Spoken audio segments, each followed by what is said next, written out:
Tin giải trí văn hóa xã hội xin kính chào quý vị và các bạn. Có những tin chính sau. Cuộc sống bình yên của Trường Giang Nhã Phương trong ngôi nhà vườn.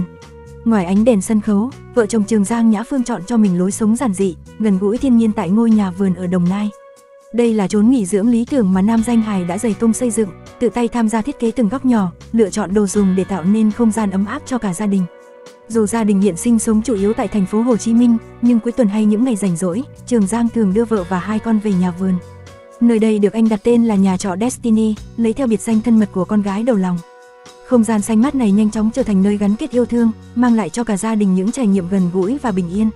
Trong khu vườn rộng rãi, Trường Giang trồng nhiều loại cây ăn trái quen thuộc như mận, ổi, khế, cùng các loại rau sạch. Xuất thân từ gia đình nông dân miền Trung, anh dành niềm yêu thích đặc biệt cho việc trồng trọt. Mỗi mùa thu hoạch, vợ chồng anh thường chia sẻ nông sản cho bạn bè, người thân, vừa vui vừa ấm tình. Bên cạnh đó, Trường Giang còn rất thích nấu ăn. Khi rảnh, anh thường vào bếp chế biến những món dân dã, từ kho cá, làm khô cho đến những bữa tiệc nướng quây quần cùng gia đình và bạn bè. Hai con nhỏ của vợ chồng anh Destiny và Hope đặc biệt yêu thích khoảng sân rộng trong khuôn viên. Bé Destiny thích cùng mẹ chăm cây, trong khi bé Hope say mê nghịch cát và tham gia nhiều trò chơi ngoài trời. Hiểu rõ con đang ở độ tuổi hiếu động, Trường Giang dành riêng một khoảng sân rộng rãi để các bé tự do vui chơi, khám phá. Nhà vườn của Trường Giang cũng là điểm hẹn thân quen của nhiều đồng nghiệp. Ngô Kiến Huy, Hiếu thứ hai và nhiều nghệ sĩ từng ghé thăm đều chia sẻ cảm giác thoải mái, vui vẻ khi tận hưởng không khí trong lành, giản dị nơi đây. Ở tuổi 41, Trường Giang vẫn giữ được sức hút lớn trong lòng công chúng.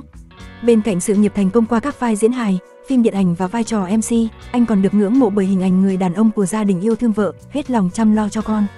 Hôn nhân viên mãn với Nhã Phương và không gian sống đầy bình yên chính là minh chứng cho hạnh phúc giản dị mà đáng quý của cặp đôi nổi tiếng này.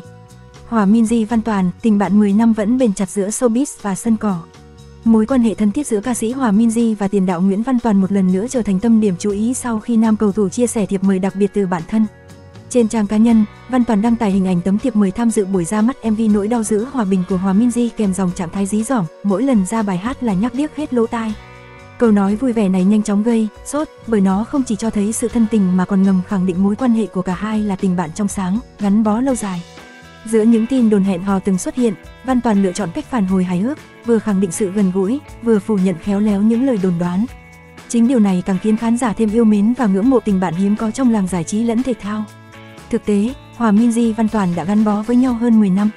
Khi Hòa Minzy dần khẳng định vị trí trong showbiz, Văn Toàn cũng bắt đầu hành trình tỏa sáng trong màu áo đội tuyển quốc gia. Dù hoạt động ở hai lĩnh vực khác nhau, cả hai luôn dành cho nhau sự quan tâm, động viên và ủng hộ chân thành. Văn Toàn thường xuyên chia sẻ, quảng bá sản phẩm âm nhạc của bản thân trên trang cá nhân có hơn 1 triệu lượt theo dõi. Ngược lại, Hòa Minzy cũng luôn có mặt cổ vũ Văn Toàn trong những cột mốc quan trọng của sự nghiệp cầu thủ. Cả hai không ngần ngại gọi nhau bằng những biệt danh thân mật, xuất hiện chung ở nhiều sự kiện và thoải mái bày tỏ sự quý mến dành cho đối phương. Chính sự tự nhiên và ăn ý ấy khiến người hâm mộ nhiều lần đầy thuyền. Tuy nhiên, cả Văn Toàn và Hòa Minzy đều khẳng định rằng họ chỉ là tri kỷ một mối quan hệ trong sáng, đáng quý và hiếm gặp. Qua nhiều năm, tình bạn ấy vẫn bền chặt bất chấp tin đồn hay những lời bàn tán.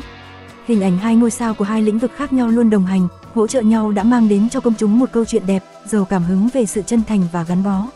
Và có lẽ, chính sự giản dị, không phô trương đã khiến tình bạn Hòa Minzy Văn Toàn trở thành một trong những mối quan hệ được yêu mến nhất hiện nay.